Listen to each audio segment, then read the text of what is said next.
So, Garrett, it was pretty clear both sides seem to have a strategy.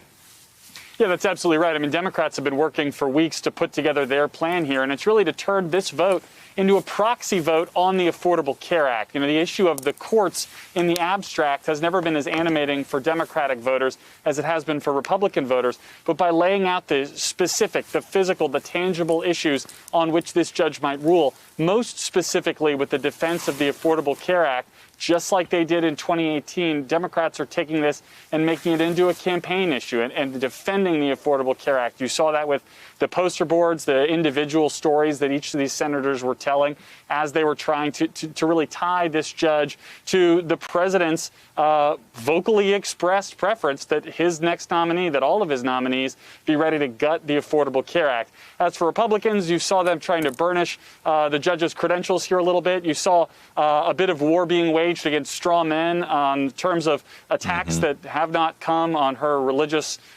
credentials, her religious faith. There's some reference back to comments made by Dianne Feinstein in her original confirmation hearing as a circuit court judge there. But I think you see the battle lines being drawn quite clearly here, Chuck.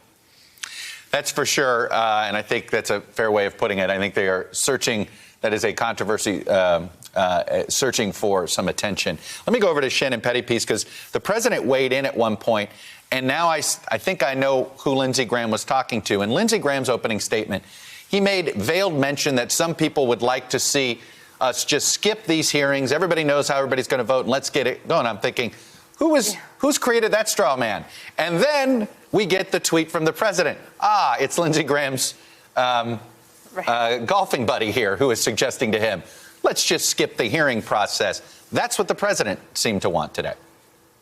Though strategically, that might not be the best move for him, because any day we are talking about something other than coronavirus is a good day for Trump, his advisors tell me.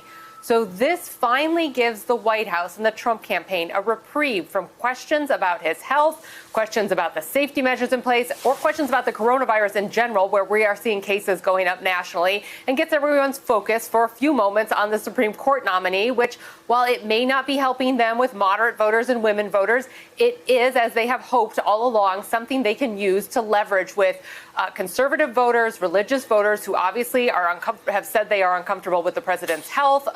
With the president's demeanor, his behavior, now maybe questions about his health as well, but to remind them that the president is still firmly behind core conservative principles. Give him another 4 years and you'll see him continuing to advance those. So that's the message they're hoping to get from this, in addition to trying to get the focus on Biden and what he would do with the courts and continuing to bring up this issue on court packing. So messaging-wise, it's a good day for the White House. If nothing else, then we're not talking about the president having coronavirus. Hey there, I'm Chris Hayes from MSNBC. Thanks for watching MSNBC on YouTube. If you want to keep up to date with the videos we're putting out, you can click subscribe just below me, or click over on this list to see lots of other great videos.